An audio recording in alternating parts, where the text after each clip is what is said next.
পরে স্যার আমাকে ঔষধ দিয়েছে, আমি নিয়মিতভাবে 4 মাস খেয়েছি। আল্লাহ আমাকে মাফ করছে। আসসালামু আলাইকুম ওয়া রাহমাতুল্লাহি ওয়া বারাকাতুহু। দেশ প্রবাসী যে যেখানে বসে আমাদের এই অনুষ্ঠান দেখছেন সকলকে যাচ্ছে আন্তরিক শুভেচ্ছা মোবারকবাদ। সম্মানিত ভিউয়ার্স, আপনারা জানেন পৃথিবীতে একটি মরণব্যাধি রোগ হচ্ছে ক্যান্সার। আসলে এই ক্যান্সার চিকিৎসা বিশ্বের বিভিন্ন প্রান্তে মানুষ খুব কষ্ট পাচ্ছে। অনেকেই অ্যালোপ্যাথিকের দ্বারে দৌড় যাচ্ছে, কিন্তু তার চিকিৎসা পাচ্ছে না। বিভিন্ন গবেষক বলছেন এই ক্যান্সারের কোনো সমাধান নেই। কিন্তু আমরা দেখছি এই বাংলাদেশে আজকে এই দেশের মধ্যে একজন প্রখ্যাত গবেষক, যার নাম আপনারা অনেকে শুনেছেন আর এখন শুনবেন, যিনি হচ্ছেন একজন সুপরিচিত মুখ, মিডিয়ায় যার প্রচার এবং প্রসার আছে, অধ্যক্ষ ডাক্তার এস.এম. সরওয়ার। আসলে অনেকের ধারণা যে হোমিওপ্যাথিকের মাধ্যমে এই যে ক্যান্সার ভালো হয় না। আসলে এটা একটা ভুল ধারণা, কারণ এই হোমিওপ্যাথিককে কিন্তু ডাক্তার হেনিম্যান আবিষ্কার করেছেন, আবার অ্যালোপ্যাথিকও ডাক্তার হেনিম্যান আবিষ্কার করেছেন, আমরা জানি।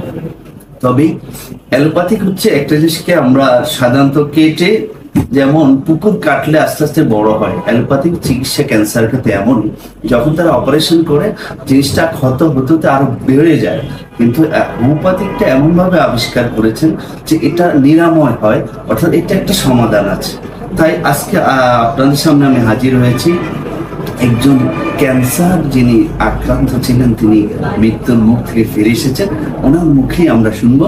চলুন ওনার সাথে আমরা পরিচিত হই। আমার সামনেই যিনি রয়েছেন, যে মুরব্বী, আপনার নামটা কি আমাদেরকে বলবেন?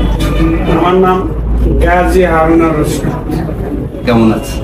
আলহামদুলিল্লাহ ভালো আছে। আপনি ভালো আছেন? অনেক ভালো আছি। যে আপনি যে ক্যান্সার থেকে কিভাবে নিরাময় পেয়েছেন একটু আমাদের দর্শকের উদ্দেশ্যে বলুন। ক্যান্সার থেকে নিরাময় পেয়েছি আমি 2022 সালে আমি পিজি হসপিটালে ভর্তি হয়েছিলাম। ভর্তি হওয়ার পরে আমাকে বিভিন্ন পরীক্ষা নিরীক্ষা করে তারা ডিসিশন নিল যে পেটে টিউমার হয়েছে। আমি পিজিতে 1.5 মাস ভর্তি ছিলাম।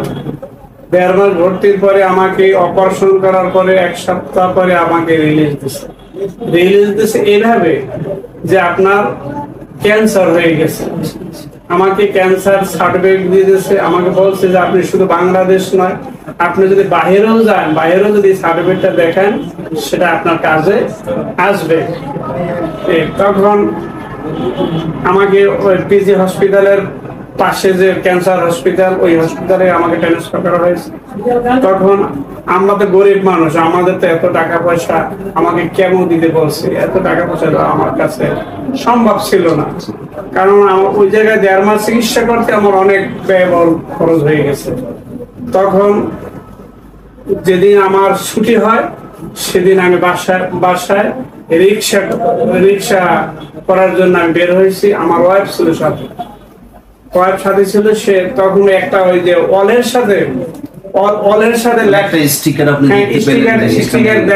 লেখা ছিল যে এই গণস্বাস্থ্য হোমিও অধ্যক্ষ ডাক্তার এস.এম. সরওয়ার, ক্যান্সার বিশেষজ্ঞ প্রফেসর।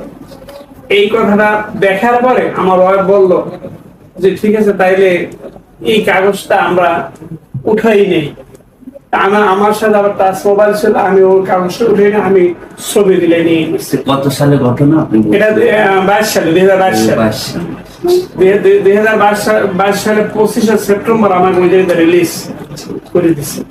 তারপরে আমি বাসায় গেছি, আমরা বলছে যে 1 মাস পরে আপনি ক্যান্সার হসপিটালে আসবেন। আমাকে অলরেডি সমস্ত কাগজপত্র বুঝিয়ে দিয়ে দিচ্ছে। দেওয়ার পর 1 মাস পর যখন আমি বাসায় গেলাম, কারণ ক্যান্সার এমন একটা জিনিস, সবাই জানে যে ক্যান্সার এটা রক্ষা নাই, আর সে মানুষ বেঁচে থাকে না। এখন আমার বাসা গ্রামের বাড়ি বরিশাল বাকেরগঞ্জ নলুয়া গ্রাম। আমি থাকি ঢাকায় কামরাঙ্গীরচর। আমার পেশা একজন সাধারণ শিক্ষক, কিন্ডারগার্টেনে চাকরি করি। তখন এখন আমাকে বাসায় শুধু লোক আসে, কারণ সবাই জানে যে স্যারের ক্যান্সার হয়েছে, এই স্যারে আর বাঁচবে না। আমার ছাত্র ছাত্রী বা আমার আত্মীয় স্বজন, আমার রিলেটিভ যারা আছে, সবাই মনে করছে যে আপনি একসময় মরে যাবেন।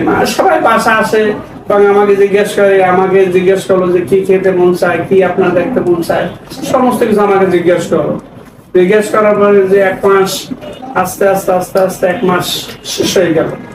শেষ হয়ে যাওয়ার পর আমার স্ত্রীকে আমি বললাম, দেখো এত টাকা পয়সা তো আমাদের নেই, আমরা কে বলবো আবার তাইলে আমরা ওই জায়গায় যাব, কারণ ওই যে স্টিকারে তখন আমার গার্ডিয়ান যারা অভিভাবক আছে তারা রাজি থাকুক আর না থাকুক, টাকা তো দিতে হবে আমার, তারা তো দিবে না। আমি তখন আমার স্ত্রীকে নিয়ে সরাসরি আমি জায়গায় আসছি। তখন আমার স্বাস্থ্য শুধু হাড্ডি ছাড়া আমার গায়ে মাংস ছিল। তখন স্যারে আমাকে এই কথাটা স্যারে বলছে, আমার বলতে মনে নাই, স্যারে বলছে আমাকে দেখার পর আমাকে বলছে যে আপনি তো আল্লাহ আপনাকে 2বার জন্মগ্রহণ করাইছে, বলছে যে আল্লাহ 2বার জন্মগ্রহণ করেছে, ইনশাল্লাহ আমার কাছে আসছেন ঔষধ 4 মাস ঔষধ খেতে হবে, 1 মাসের ঔষধ আমরা দিল এইরকম প্রতি 4 মাস খেতে হবে। আল্লাহর রহমতে আপনি ভালো হবেন। আমি এবার 4 মাস ঔষধ খেলে ভালো করার মালিক আমি না, ভালো করবে আল্লাহ, কিন্তু আমি ছিলাম। স্যার এই কথা বলার পরে স্যার আমাকে ঔষধ দিচ্ছে, আমি নিয়মিত ভাবে 4 মাস পেয়েছি। 4 মাস খাওয়ার পরও স্যারের সাথে আমার সাথে প্রায় আমি আসতাম, আর অন্যান্য রোগী নিয়ে আসতাম। আমি ভালো হওয়ার পরে আমি অনেকের আপনি ভালো হয়েছেন, যেটা আপনার কোথায় হয়েছে একটু বলবেন আমাদের? হ্যাঁ, আমার এটা এই যে দেখেন, এই থেকে আবার আপনি পুরো পেটে মানে পেটের পুরো ভিতরে। তখন স্যারে বললো আমাকে, আল্লাহর রহমত, কোনো টেনশন করুন, আপনার মনে মনে ভাববেন যে আমার কোনো ক্যান্সার নাই, আপনি ঔষধ খাবেন ভালো হয়ে যাবে। আমি ওইটাই বলছি, আমি মনে বলছি আমার কোনো ক্যান্সার নেই। আমি ঔষধ খেয়েছি, আল্লাহ আমাকে মাফ করছে। এবং স্যারের সাথে যোগাযোগ করি, স্যারের সাথে আজকেও এই স্যারকে ফোন দিয়ে আমি আসলাম, স্যার আমার একটা হালকা ব্যথা করে, স্যারকে আপনি হালকা ব্যথা করে তাহলে আইসা করে। আল্লাহর রহমত আসার পর আপনার সবার সাথে দেখা হলো, এটা একটা আল্লাহর অসীম রহমত। ধন্যবাদ আপনাকে, আপনি এখানে অনেক কষ্ট করে এসেছেন আমাদেরকে সময় দেওয়ার জন্য। সম্মানিত ভিউয়ার্স, আসলে আপনারা দেখলেন আসলে এই যে ক্যান্সার অনেক ধরনের হতে পারে, পাকস্থলীতে হতে পারে, বিভিন্ন জায়গায় হতে পারে, ফুসফুসে হতে পারে। ক্যান্সার অনেক ধরন আছে, তার মধ্যে একটি ধরন আপনারা দেখলেন।